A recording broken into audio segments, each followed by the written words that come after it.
Hoy es 4 de febrero. Como dije hace un momento, felicitar a mi hermano Gabriel Correa, que hoy está de cumpleaños. Hoy es el Día Mundial contra el Cáncer. Así que aquellos que luchan contra esta gran pandemia, realmente uno de las enfermedades que antes eran sinónimo de muerte, pero ahora, pues, los avances médicos han hecho que ya incluso la gente le pierda el miedo a la palabra. Bueno, vamos a 1945, porque en el marco de la Segunda Guerra Mundial, un día como hoy, se da el reparto real de Europa. Winston Churchill, por el Reino Unido, Franklin D. Roosevelt, por los Estados Unidos, y Joseph Stalin se reúnen en la conferencia de Yalta. Churchill le había dicho siempre, aquí fue donde realmente empezó la Guerra Fría. Es decir, cómo se repartía en Europa. Ahí estaba el famoso memorándum, ellos le llamaban el memorándum pícaro, pues donde Churchill salva a Grecia a costa de Bulgaria, de Yugoslavia y de todos los Balcanes.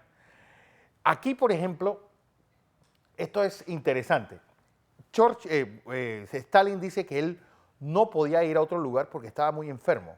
Bueno, realmente el esfuerzo del señor Franklin D. Roosevelt de ir desde Estados Unidos, ¿se acuerdan que iban en barco, no iban en avión?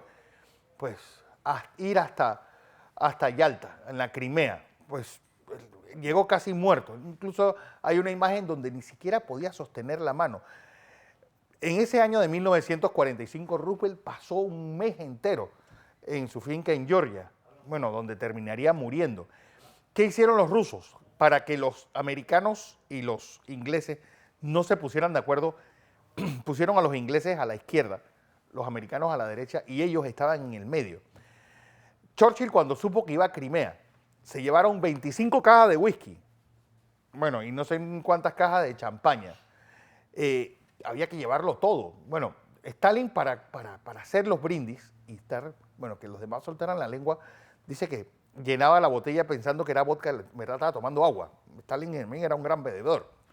Vamos a 1978, porque en Nicaragua, un día como hoy, los sandinistas anuncian el inicio de la guerra civil contra la dictadura de Anastasio Somoza, que lo habían vestido de militar, hombre, un graduado de West Point.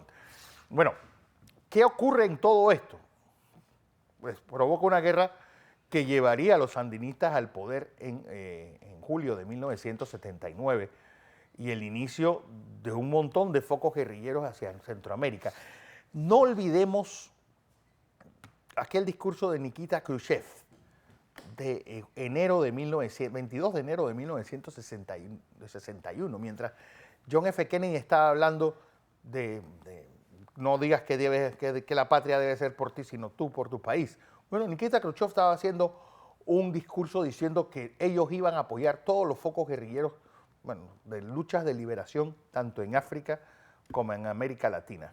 Esto lleva a los sandinistas al poder, trastoca todo lo que estaba pasando en Centroamérica y obviamente, pues, Nicaragua, que era un país. No olvidemos que la mayor parte de los médicos panameños, una gran camada vino de Nicaragua a mediados del siglo XX. Es decir, cuando nosotros todavía no estábamos produciendo médicos, ya Nicaragua tenía una facultad de medicina a todo meter.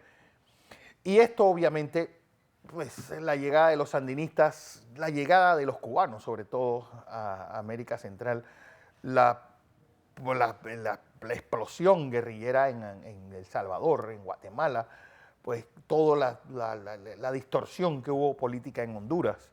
Bueno, todo eso es el resultado sobre todo de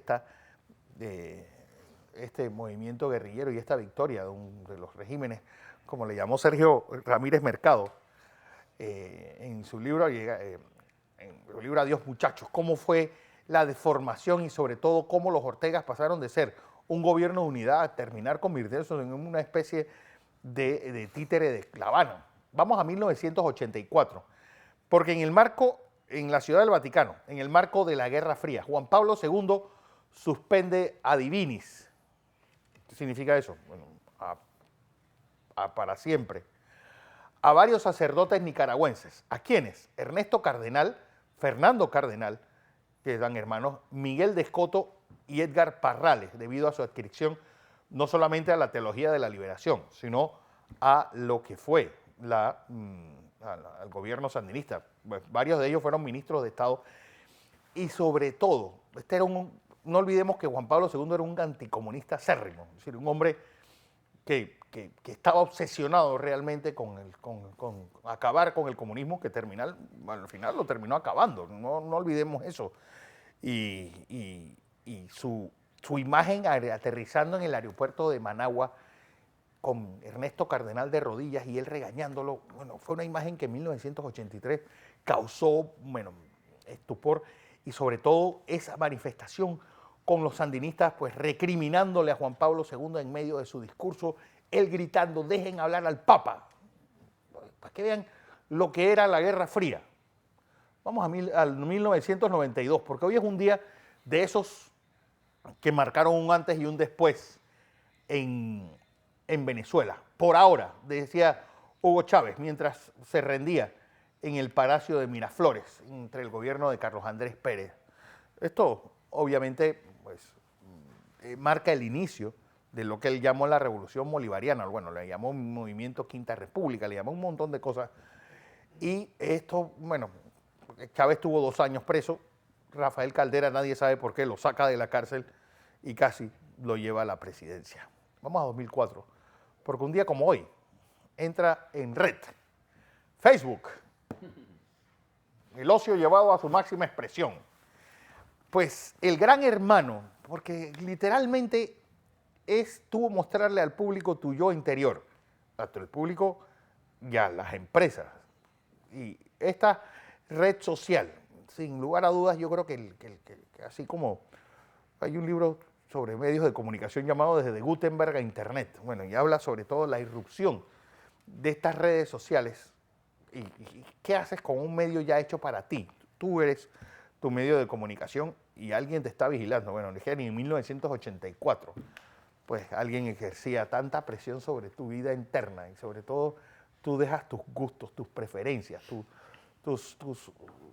quiénes son tus amigos, de qué hablan, todo eso al servicio del comercio, es decir, publicidad hecha a la carta.